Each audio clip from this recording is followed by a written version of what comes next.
दो स्पेक्ट्रम है, एक तरफ तो या तो बहुत ज़्यादा एक्सेसिव खुशी या फिर एक्सेसिव गम या डिप्रेशन। जी। अच्छा, खुशी और गम दोनों एक बड़ा नॉर्मल इमोशन है जो कि हर इंसान महसूस करता है। तो सवाल ये उठता है कि क्या हम सब बाइपोलर हैं? कि जब कोई ऐसा इवेंट होता है जिसमें इंसान दुखी हो सकता है या स्ट्रेस में आ सकता है तो वो परेशान होता है, एक नॉर्मल रिएक्शन है इवेंट का। और अच्छा इवेंट कोई आए और इंसान खुशी महसूस करे तो वो काफ़ी खुश भी हो सकता है। किसी के बच्चे की पैदाइश हुई है, कोई प्रमोशन बड़ी हुई है, बिल्कुल किसी की ठीक है। लॉटरी निकल आई या कुछ भी। तो फ़र्क क्या है? फ़र्क ये है कि जब क्वांटिटी और इंटेंसिटी ऑफ हैप्पीनेस जो है वो बहुत ज़्यादा होती है मेनिया में। ये दो एक्सट्रीम, एक मेनिया है एक डिप्रेशन है, तो मैं दोनों को अलग अलग बिल्कुल डिफाइन ठीक है। करूँगा। तो मेनिया क्या है कि मेनिया जो है ना, एक तो उसका रिलेशनशिप किसी ऐसी इवेंट से इतना ज़्यादा नहीं होगा जो बहुत एक्सेसिव हैप्पीनेस दे। राइट। कोई छोटी बात पे भी बहुत ज़्यादा खुशी महसूस कर सकता है इंसान, उसकी क्वांटिटी और इंटेंसिटी बहुत ज़्यादा हो सकती है। वो ओवर एनर्जेटिक होगा, बहुत ज़्यादा ग्रैंडियोस हो जाएगा, ये सोचेगा कि मेरे अंदर बहुत एबिलिटीज़ हैं या पावर है या मैं बहुत कुछ ऐसी चीज़ें कर सकता हूँ जो कि उसकी एबिलिटीज से ज़्यादा हो। और नींद उसकी कम हो जाती है, एक दो घंटे भी सोता है तो फिर उठ के फिर फ्रेश महसूस करता है। पैसे ज़्यादा खर्च करता है, अपने काम पे कंसंट्रेट नहीं कर सकता, ध्यान नहीं दे सकता, सोचता है कि मैं सब चीज़ें ठीक कर रहा हूँ लेकिन वो ठीक नहीं कर रहा होता। एक काम शुरू करता है, उसको छोड़ के दूसरे काम पे चले जाता है, तीसरे काम पे, तो डिस्ट्रैक्टेड होता है बहुत और फोकस नहीं होता, तो उसकी वजह से प्रोडक्टिविटी सही नहीं होती। राइट। काम से निकाला जा सकता है क्योंकि कई दफ़ा ना सिर्फ वो बहुत खुश होता है बल्कि आर्गूमेंटेटिव हो सकता है, समझता है कि मैं ही सही हूँ बाकी सब गलत हैं, तो गुस्सा उसको बहुत ज़्यादा आता है। इंसाइट नहीं होती। इंसाइट नहीं होने का मेन मतलब यही है कि वो समझता नहीं है कि मैं गलत हूँ, मैं बीमार हूँ, मैं ठीक फैसले नहीं कर रहा, मैं ज़रूरत से ज़्यादा ही खुश हूँ। तो वो अपने बारे में सोच रहा है कि मैं ही ठीक हूँ, सब चीज़ें मैं ठीक कर रहा हूँ। बिल्कुल तो ठीक वो है। इंसाइट क्योंकि नहीं होती तो फिर वो दूसरों की बात सुनना भी नहीं चाहता, चाहे उसकी फैमिली हो, कहता है नहीं आप तो कह रहे हैं लेकिन मैं समझता हूँ मैं ठीक हूँ। तो ये यूजुअली जो है ना, मिनिमम क्राइटेरिया इसका ये होता है कि एक वीक का मेनिया मिनिमम होना चाहिए ठीक। For a diagnosis of manic episode. और यूजुअली 3 महीने तक या 3 महीने तक ये रहता है, उसके बाद वो डिप्रेसिव फेज में एंटर हो सकता है। बिल्कुल ठीक तो है। बाइपोलर में दोनों होते हैं। डिप्रेशन जो है उसका क्राइटेरिया ये है कि फिर डिप्रेशन में बिल्कुल डिप्रेसिव मोड में जा सकता है इंसान, एनर्जी लेवल्स बिल्कुल लो हो सकता है, बिल्कुल मोटिवेशन नहीं होगी, उसको दिल नहीं जाएगा लोगों से बात करने का, काम पे जाने का दिल नहीं जाएगा, कॉन्सेंट्रेट फोकस वो भी सही नहीं कर सकता है, शॉर्ट टर्म मेमोरी इम्पेयरमेंट होती है कि याददाश्त सही नहीं होती, भूल रहा होता है चीज़ें, नींद भी अच्छी नहीं होती, कम सो रहा होता है, ब्रोकन पैटर्न ऑफ स्लीप होता है, एपेटाइट कम होता है, वेट गिर रहा होता है, और बहुत ही नेगेटिव सोचें आ रही होती हैं। मेनिया में तो बहुत पॉजिटिव सोचें आ रही है, कुछ ज़्यादा ही पॉजिटिव आ रही होती हैं, जी। बड़े बड़े आइडियाज़ आ रहे होते हैं। डिप्रेशन में बहुत नेगेटिविटी होती है, होपलेसनेस होती है, नाउमीदी होती है, पेसिमिज्म होता है, गिल्ट होता है, अपने आप को ब्लेम करता है इंसान कि मैं ही कसूरवार हूँ, मैंने ही गलत किया, मुझे ऐसा नहीं करना चाहिए था, राइट। सारी चीज़ें मैं गलत कर रहा हूँ। तो दोनों ही एस्पेक्ट्स में, स्पेशली डिप्रेशन में ख़ास तौर पे, फिर जब इतनी नाउमीदी आ जाती है तो रिस्क ऑफ सुसाइड बढ़ जाता है यस। और ख़ुदकुशी के ख़्यालात बढ़ जाते हैं। तो रिस्क मेनिया में और डिप्रेशन में अलग अलग होता है थोड़ा सा। मेनिया का रिस्क अलग होता है, मेनिया में ये होता है कि वो इतना बड़ी बात सोच रहे थे, मैं बहुत बड़ा हूँ, मैं सब कुछ कर सकता हूँ, तो पैसे उड़ाता है, अपने पैसे खर्च करता है, मिस एडवेंचर कि मैं बड़ी बड़ी चीज़ें, मैं पहाड़ भी चढ़ सकता हूँ, मैं ये भी कर सकता हूँ, बाइक और गाड़ियाँ बहुत तेज़ चलाता है। ये हो सकता है कि वो सोचे कि मैं ड्रग यूज़ कर लूँ, शराब पीने का। अच्छा, सब्सटेंस अब्यूज़ का बड़ा गहरा ताल्लुक है बिल्कुल सही। कि 40% ऑफ बाइपोलर अफेक्टिव इलनेस जिनमें मेनिया होता है उनका कोई ना कोई association substance abuse, alcohol abuse के साथ होता है। बिल्कुल सही। तो इसका एक एसोसिएशन है। डिप्रेशन भी यही है कि जब बहुत डिप्रेशन में जाता है इंसान, तो वो एक एस्केप चाहता है कि मैं तो डिप्रेशन से निकल आऊँ, तो वहाँ पे भी फिर सब्सटेंस अब्यूज़, नशा लेना, ड्रग्स लेना, अल्कोहल पीना कॉमन हो जाता है। कम हो जाता है। तो बिल्कुल। ये चाह के फिर और कॉम्प्लिकेटेड कर देते हैं इस बीमारी को। अच्छा, यहाँ पे फैमिली को तो नज़र आ रहा होता है, लेकिन जैसे मैंने पहले बोला कि खुद पेशेंट जो है वो समझ नहीं पा रहा होता। बिल्कुल ठीक है। तो यहाँ आके कॉन्फ्लिक्ट आ जाता है कि वो चाहते हैं कि इसका इलाज हो जाए, पेशेंट कहता है मैं क्यों इलाज कराऊँ। ठीक है, बड़ा ही बहुत दफ़ा ये होता है कि दाखिले तक नौबत आ जाती है इन पेशेंट की कि वो एज एन आउट पेशेंट ना ही वो दिखाना चाहता है, बिल्कुल। ना ही वो दवाइयाँ लेना चाहेगा। तो फिर यूजली जो है ना शॉर्ट टर्म एडमिशन रिक्वायरमेंट होती है हॉस्पिटल में, जिसमें ये मेनिया को कंट्रोल किया जाता है दवाइयों के ज़रिए। बिल्कुल ठीक है। और जब मेनिया थोड़ा बेहतर होता है तो वो इंसाइट भी आने लगती है कि हाँ मैं ये गलतियाँ कर रहा था। फिर जब वो इंसाइट बेहतर होती है तो फिर वो दवाइयाँ लेता है और बिल्कुल मज़ीद बेहतरी की तरफ जा सकता है। बिल्कुल ठीक है। डॉक्टर साहब, अब मसला ये होता है कि कंसल्ट करना ये एक बड़ा काम है, जैसा भी आपने बताया कि वो डॉक्टर के पास आना पेशेंट का, फिर इस चीज़ को रियलाइज़ करना, और फिर इसमें एक विल भी चाहिए होगी कि ज़ाहिर है बहुत सारी ऐसी चीज़ें होती हैं जो मेडिसिन ऐसी कोई नहीं होगी कि आपने मेडिसिन दी और ये चीज़ ठीक हो जाए। ऑर्डर में रखने के लिए फिर क्या करना पड़ता है, इसको कैसे ओवरकम किया जाए? वंस यू रियलाइज कि आपके साथ ये प्रॉब्लम हो चुकी है, अब पेशेंट को आपने ये अंडरस्टैंड करवा दिया कि आप बाइपोलर का आपके साथ मसला है, मोड ऑफ ट्रीटमेंट क्या होगी, कहाँ से, वेयर टू बिगिन उसको ठीक करने की कोशिश करेंगे, मेडिसिन क्या इसमें वाक़तन ज़रूरत पड़ेगी, और फिर वो कैसे इसको ठीक करेगा, रिस्पॉन्स को कैसे चेक किया जाएगा? It's a bit difficult question, I know, but not for you. मैं चाहूँगा ज़रा इसको एक्सप्लेन करें। अच्छा, इसको समझने के लिए देखिए एटियोलॉजी समझना ज़रा ज़रूरी है। राइट। नॉर्मल पॉपुलेशन में जो है 0.3 से 0.8% लोगों को बाइपोलर अफेक्टिव इलनेस होता है, जो ये बीमारी है। अगर फैमिली हिस्ट्री है, सपोज अगर कोई ट्विन है और एक भाई को या बहन को ये बीमारी हो गई, तो 60% चांस होते हैं, कहाँ 0.3% और कहाँ 60% रिस्क। और अगर फैमिली में फर्स्ट डिग्री रिलेटिव है, जैसे कि बाप है या माँ है या बहन है भाई, इनमें अगर बाइपोलर है तो बाकी फैमिली जो फर्स्ट डिग्री है उसमें होने का रिस्क अराउंड 8 to 16% होता है। तब भी 0.3-0.5% के कंपैरिजन में बहुत ज़्यादा हाई है।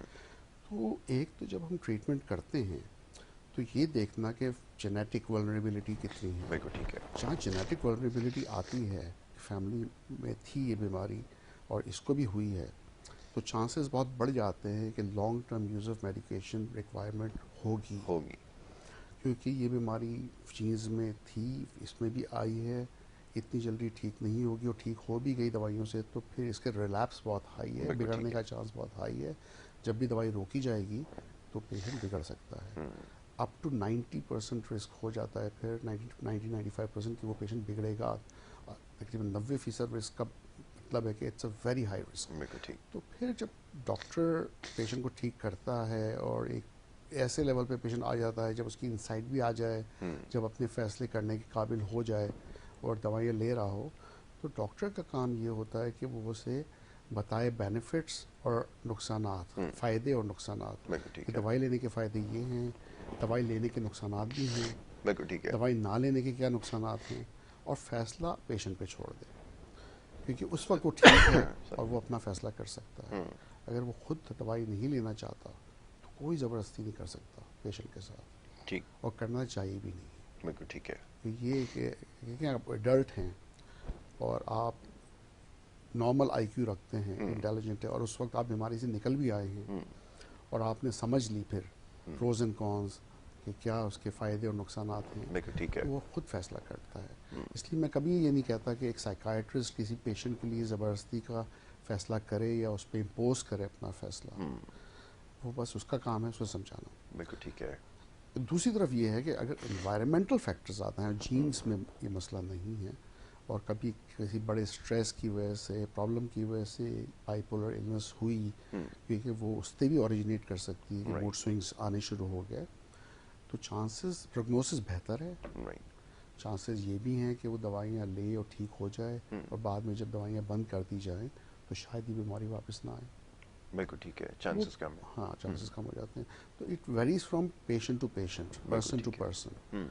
तो इसकी जो वेरिएशन है ये समझना ज़रूरी है, और उसको समझने के लिए ये नहीं कि फर्स्ट टाइम जब पेशेंट आता है तो साइकाइट्रिस्ट समझ जाता है, उसको कई दफ़ा देखता है, उसकी असेसमेंट होती है, उसका मेंटल स्टेट के साथ साथ थॉरो एग्जामिनेशन असेसमेंट के साथ कोलैटरल इंफॉर्मेशन जब फैमिली से आती है डिटेल्ड, उसके एक तो हम कहते हैं क्रॉस सेक्शनल असेसमेंट के अब देख रहे हैं कि पेशेंट की उस वक्त की सूरत हाल क्या है, और लॉन्गिट्यूडनल असेसमेंट की उसकी पास्ट पैदाइश से लेके अभी तक की सूरत हाल और फैमिली, ये सारी हिस्ट्री, ये बड़ा बहुत ही इम्पोर्टेंट है जिससे आप डिसाइड करते हैं ये सब चीज़ें। ठीक है। तो अब आप ट्रीटमेंट पे आते हैं, तो treatment is easy, doable, as an outpatient आराम से किया जा सकता है। तो इसके लिए ज़रूरी नहीं कि दाखिला ही हो। मसला जब हम फेस करते हैं वो ये नहीं कि इसका इलाज नहीं किया जा सकता एज एन आउट पेशेंट, मसला ये होता है कि पेशेंट नहीं रेडी होता, वो तैयार नहीं होता, वो दवाइयाँ लेना नहीं चाहता, वो समझता है मैं ठीक हूँ, बाकी पूरी दुनिया गलत पूरी है। दुनिया गलत है। और वहाँ पे आके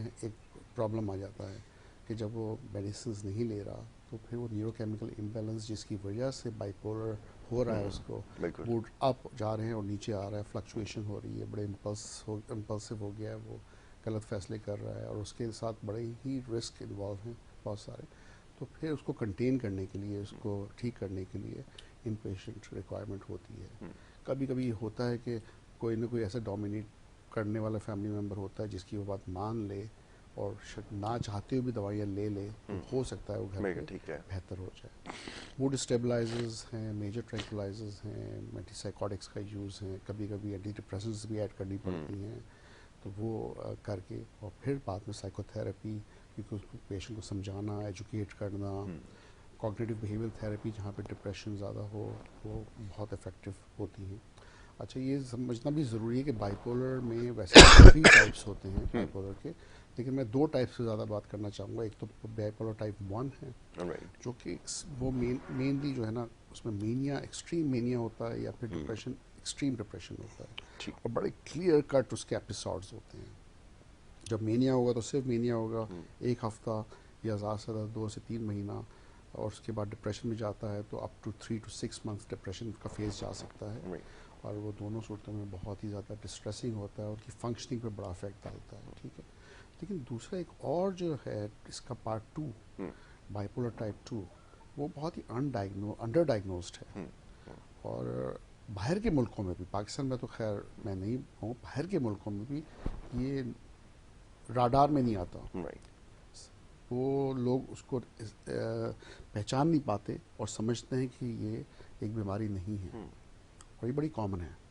अब ये देख लें, कई लोग आते हैं और उनकी वो डिप्रेशन में तो होते हैं, और हो सकता है कि बहुत सीवियर डिप्रेशन में ना हो, मॉडरेट डिप्रेशन में हो, जो कि वो कंट्रोल कर रहे हों कि चलो यार अभी मुझे नहीं दिखाना, मैं शायद निकल आऊँगा इससे, लेकिन बीच में ऐसे एपिसोड्स आते रहते हैं उनके जो हाइज की तरफ उनको ले जाते हैं, कि वो रेसिंग थॉट्स आ रहे हैं, सोचें बहुत तेज़ चल रही हैं, आइडियाज़ आ रहे हैं दिमाग में कि मैं ये ना कर लूँ, वो ना कर लूँ, बड़े बड़े आइडियाज़ आ रहे हैं। फिर वो थोड़े से इम्पल्सिव भी हो जाते हैं, थोड़ी सी ओवर स्पेंडिंग भी हो जाती है, और थोड़ा सा एलिवेटेड मूड भी हो जाता है, मजाक भी कर लेते हैं, बचपना भी दिखाते हैं और मजाक भी करते हैं, थोड़ा सा गुस्सा चिड़चिड़ापन भी आ जाता है, लेकिन वो इस हद तक नहीं होता कि वो मेनिया के लेवल पे आए, वो हाइपोमेनिया के लेवल पे होता है, मतलब वो माइनर मेनिया होता है। ठीक। और वो फ्लक्चुएट भी तेज़ी से करता है, विद इन अ डे कई दफ़ा ऐसा होता है कि इंसान डिप्रेशन में है और विद इन फ्यू आवर्स के बाद वो अचानक से एलिवेटेड हो जाएगा, अचानक से एनर्जेटिक हो जाएगा, चलो मैं सफाई कर रहा हूँ, मैं ये काम कर रहा हूँ, मैं चला गया ये करने के लिए। तो वो फ्लक्चुएशन आता है, और रातों को कई दफ़ा इंसान सो नहीं रहा होता, उसके पास बड़े बड़े आइडियाज़ आ रहे होते हैं, दिमाग में चल रहा होता है बहुत कुछ, बिल्कुल। तो वो समझता है कि यार ये शायद नॉर्मल ही है, ये मसला नहीं है। लेकिन दिस इज़ बाइपोलर 2, जो कि इतना ज़्यादा अफेक्ट नहीं करता नेगेटिव पेशेंट पे, और इतना ज़्यादा हाई कि मेनिया नहीं होता तो वो नज़र भी नहीं आता, लेकिन उसके अंदर भी दोनों फ्लक्चुएशंस आ रही होती हैं। डिप्रेशन भी इतना सीवियर नहीं होता, बिल्कुल ठीक है, और मेनिया भी इतना हाई नहीं होता, नहीं होता। और ये ज़्यादा कॉमन है, और ये ज़्यादा ऐसा है जो अनट्रीटेड है, और ये ऐसा है कि कई रिलेशनशिप पे बड़ा ही नेगेटिव इफेक्ट डालता है। शादीशुदा लोग जो हैं वो परेशान हो जाते हैं, अगर शौहर इससे सफ़र कर रहा है, बीवी कहेगी यार क्या कैसा आदमी है मेरा शौहर, ये अचानक से डिप्रेशन में चले जाता है, फिर अचानक से बड़ी बड़ी बातें भी कर रहा है, और फिर जो है ना गलत फैसले भी कर रहा है। तो जब इसका ट्रीटमेंट होता है, उसका ट्रीटमेंट वाकई बहुत आसान है, तो पेशेंट स्टेबिलिटी की तरफ आता है, उसकी सोचें बहुत ज़्यादा नॉर्मल होती हैं, इम्पल्सिव नहीं होता, सुकून में आ जाता है, गुस्सा उसका कम हो जाता है, और डिप्रेशन से भी निकलता है वो, और उसका फोकस बेहतर होता है, कंसंट्रेशन बेहतर होता है, प्रोडक्टिविटी काम पे और घर पे बेहतर होती है, बीवी की बातें भी याद रह जाती हैं उसको, बीवी ने क्या बोला था, क्या लेके आना है, क्या लेके नहीं आना। तो ये सब चीज़ें बड़ी इंपॉर्टेंट है, ये छोटी छोटी चीज़ें हम समझते छोटी हैं, लेकिन यही तो झगड़े पैदा करती हैं घरों में। तो आई थिंक ये इस इलनेस को आई थिंक मैं इसलिए हाईलाइट कर रहा हूँ अभी, क्योंकि ये लोग अगर समझ जाएं वो तो रेसोनेट करने की कोशिश करेंगे, अभी उसको समझने की कोशिश कर रहे होंगे, बट देर आर कुछ चीज़ें ऐसी हैं कि वी नीड टू अंडरस्टैंड